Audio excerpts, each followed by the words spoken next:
Now let's talk about Richard Chase, the vampire of Sacramento. In the 1970s, he carried out a series of horrifying crimes. He had 6 counts of murder, and there might have been more. He was called the vampire of Sacramento because he would drink his victims' blood. He believed by drinking their blood, it was keeping him alive. He was caught, and not long after, he passed away in jail. But a cult appeared, and now to this day, there are people who identify in California as real vampires, and they actually have to consume energy or even blood to maintain their well-being, which not only do I feel like is impossible, but also like, why would a vampire choose to live in California? It's the Sunshine State. And of course, California is home to Hollywood, which produces all of these vampire movies. While California is not as crazy as New Orleans, it's still just crazy that there's vampires. Remember hearing about the McDonald's massacre? This took place back in July of 1984 in San Diego, California. Quick little rundown, this person, I won't even say his name because who cares,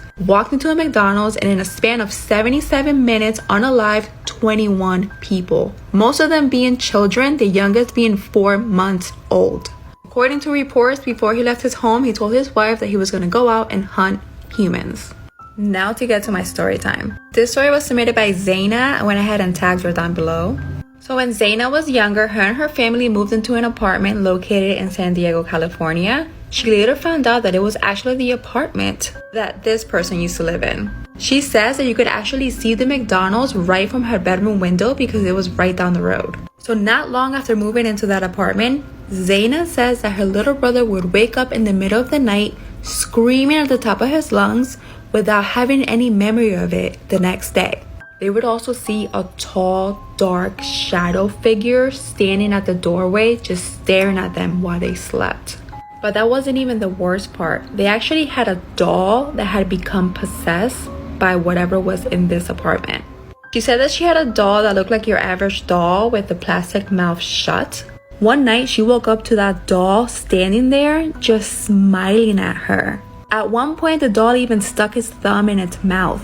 Somehow Zaina gathered up the courage and ran to her mom's room screaming for help. The very next day, she gathered all of her dolls, gathered them in trash bags, and put them away. After she did this, her little brother told her that he was relieved because he had seen the doll smiling as well. The only difference was that the doll had teeth when it smiled at him. They also had several other unexplained events happening at that apartment. Everything stopped once they eventually moved out. But Zaina believes that the dark entity that was in this home was the gunman. This is maybe the scariest urban legend I've ever heard, and it ended up being true. Back in the 1970s, there was this terrifying fun house in Long Beach, California called The Laugh in the Dark. And there was always this urban legend that all the mannequins inside were fake, except for one. Also, mind you, this is what this week's episode is about, so if you don't want spoilers, just listen to the episode. This urban legend came to be because there was one mannequin inside that just looked wrong. All the other ones looked fake, but this one in particular looked way too human. And a bunch of the kids also said the area that the mannequin was in just smelled really, really bad. So a few years go by, and one day a film crew comes in and is using Laugh in the Dark for a film set.